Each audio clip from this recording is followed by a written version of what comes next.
Assalamualaikum warahmatullahi wabarakatuh. Bismillah, alhamdulillah, wa ni'matillah, wa syukrillah, wa la hawla wa la quwwata illa billah, amma ba'd. Semangat pagi, anak-anak kelas 12 semuanya, yang insyaallah dirahmati Allah subhanahu wa ta'ala. Alhamdulillah pada hari ini, kita bisa bertemu kembali di PJJ Fikih kelas 12. Dan hari ini kita akan menyelesaikan ya materi K3, yaitu yang bahas tentang konsep ijtihad dan bermadhab ya.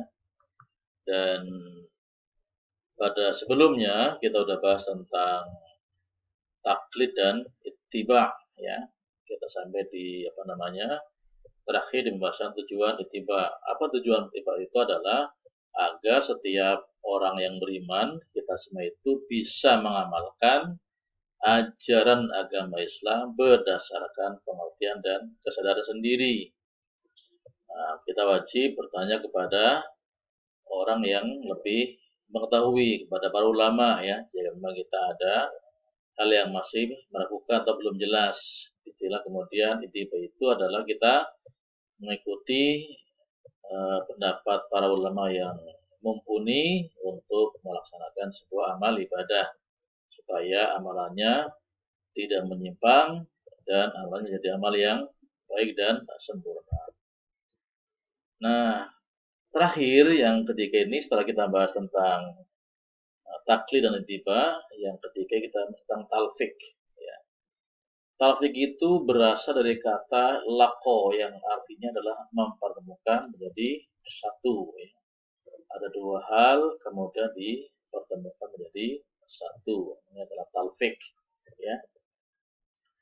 Nah, secara istilah talfik itu ya ada yang berpendapat beralihnya orang yang minta fatwa kepada imam mujtahid lain dalam masalah lain. Nah, yang pertama ya, beralihnya orang yang minta fatwa kepada imam mujtahid lain dalam masalah lain. Yang kedua juga bisa dipahami talfik sebagai apa? Beramal dalam urusan agama dengan berpedoman kepada petunjuk beberapa madhab. Beramal dalam urusan agama dengan berpedoman kepada petunjuk beberapa madhab gitu ya. Misalnya kita yang masyhur ya, ada 4 madhab ya yang pernah kita bahas sebelumnya. Ada madhab Hanafi, kemudian Maliki, kemudian Syafi'i, kemudian Hambali. Nah, kita bisa beramal dengan mengambil pendapat dari 4 madhab ini. Nah, boleh tidaknya bertalfik itu adalah tergantung ya. Tergantung kepada motivasi kita dalam melakukan talfik tersebut. Nah, motivasinya itu diukur apa? Dengan apa? Dengan nilai kebaikan atau kemaslahatan yang bersifat umum. Ya, jadi poinnya adalah dalam talfik ini adalah kita melihat itu adalah nilai kebaikannya, nilai kemaslahatannya, bukan nilai keringanannya, bukan. Ini harus dipahami. Jadi kalau kemudian kita mengambil beberapa tahap dengan tujuan untuk yang mengambil lebih ringan, ya itu jelas sebuah kekeliruan. Jadi motivasi kita dalam bertalfik itu adalah apa? Untuk mendapatkan kebaikan atau kemaslahatan yang sifatnya adalah umum. Oke. Nah, kemudian bagaimana syaratnya nih? Ada 2 syarat ya. Ada 2 syarat kita bertalfik ya. Yang pertama adalah pendapat yang dikemukakan oleh mazhab lain itu dinilainya lebih bersikap hati-hati dalam menjalankan agama. Yang pertama ya, soal lagi nih, pendapat yang dikemukakan oleh mazhab itu dinilainya lebih bersikap hati-hati dalam menjalankan agama. Misalnya kalau kita lihat dalam kajian mazhab ya, mazhab yang paling bersikap hati-hati dalam menjalankan amal agama adalah mazhab Imam Syafi'i. Makanya kemudian kenapa kita di Indonesia kebanyakan umat Islam mengikuti mazhab Imam Syafi'i, karena memang dalam banyak kaulnya, dalam banyak pendapat Imam Syafi'i adalah lebih banyak berhati-hati, itu adalah ikhtiyat namanya ya, ikhtiyat. Jadi berhati-hati dalam menjalankan agama yang tidak ceroboh, tidak sembarangan ya, dan tidak kemudian meremehkan ya, tidak meremehkan. Ini yang pertama. Yang kedua adalah apa? Dalil dari pendapat yang dikemukakan oleh mazhab itu dinilai lebih kuat ya, dan rojih ya. Itu lebih unggul ya, lebih kuat dan unggul. Artinya ketika ada dua dalil yang kemudian bernada atau bernilai sama, atau mungkin ada yang beda dikit begitu ya, maka kita ambil yang lebih kuat dalilnya. Kuat dalam pengertian kuat dari segi periwayatannya ya, dari sanad hadisnya, kemudian kuat dari segi nilai amaliyahnya, baik secara spiritual maupun secara rasional. Nah, ini apa namanya, syarat yang kedua adalah bertalfik ya. Jadi sekali lagi poin talfik itu adalah kita semua adalah bisa menggunakan beberapa madhab dalam beramal dengan tujuan untuk mendapatkan nilai kemaslahatan, kebaikan ya, dan juga untuk berikhtiyat atau berhati-hati dalam beramal ibadah atau dalam bermuamalah. Oke.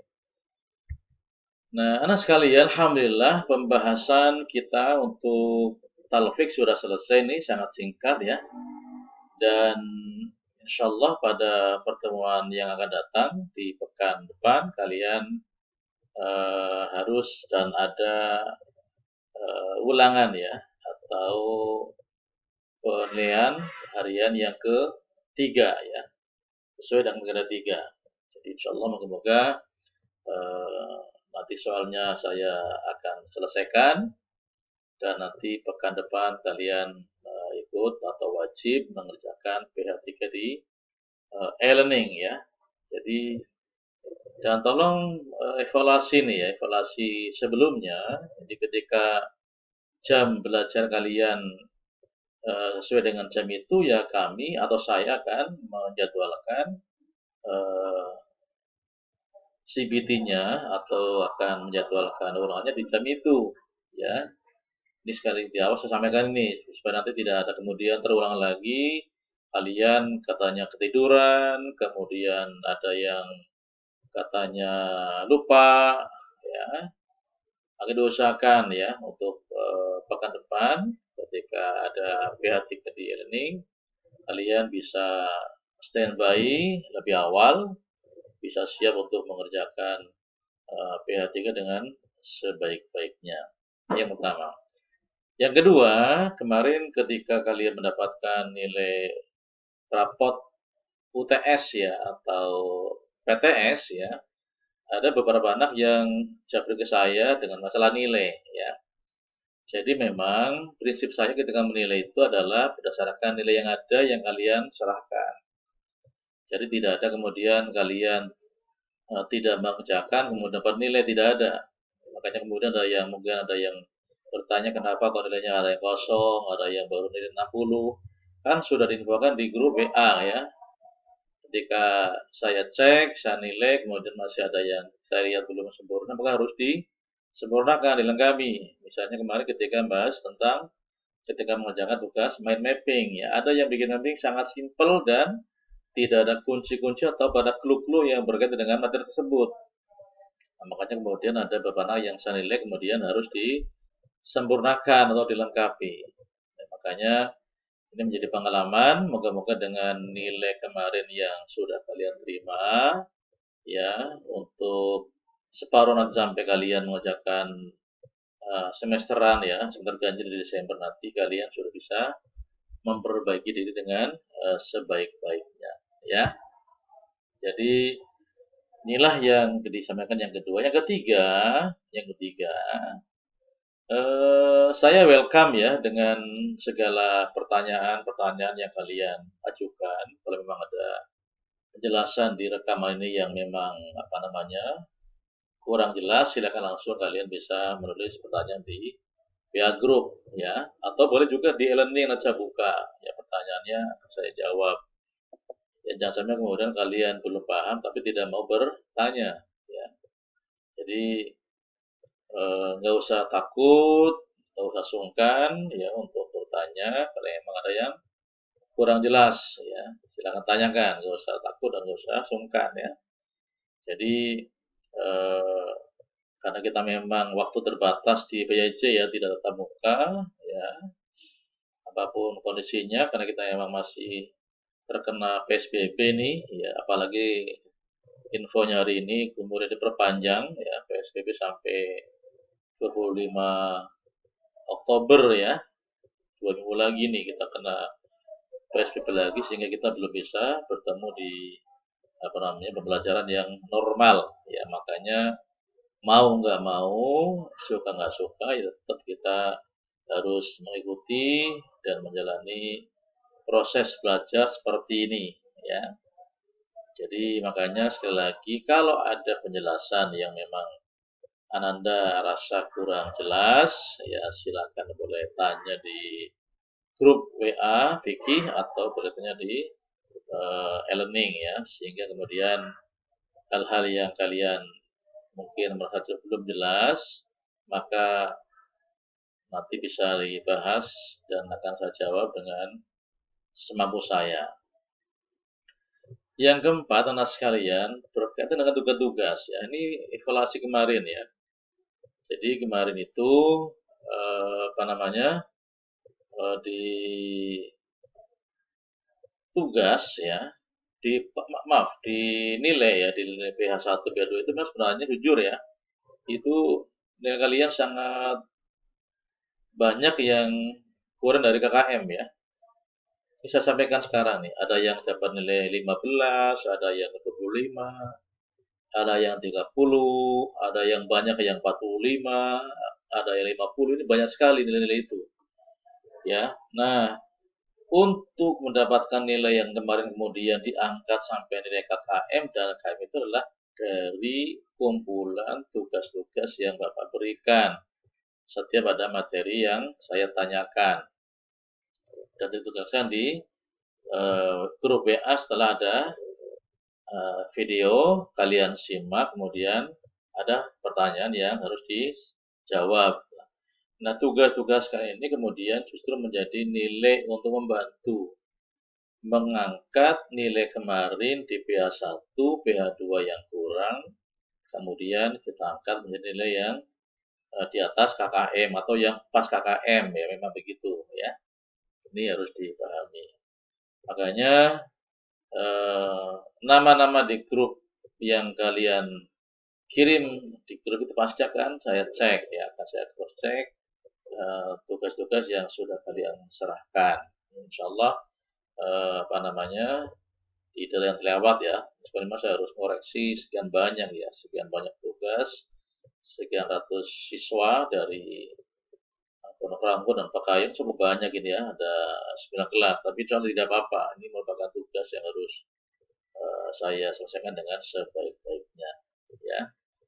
Jadi sekali lagi insya Allah anak sekalian pada pertemuan pekan depan ya kalian semua kelas 12 baik yang di Pekayun maupun yang di Pondok Ranggon ada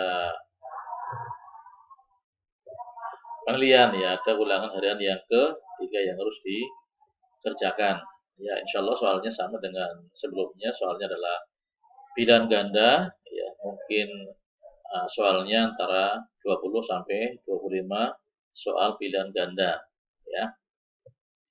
Jadi demikian yang disampaikan, semoga bisa dipahami oleh kalian semua dan Bapak harapkan kalian tetap semangat belajar di rumah dengan sebaik-baiknya, kemudian juga jaga ibadah kalian dengan sebaik-baiknya ya.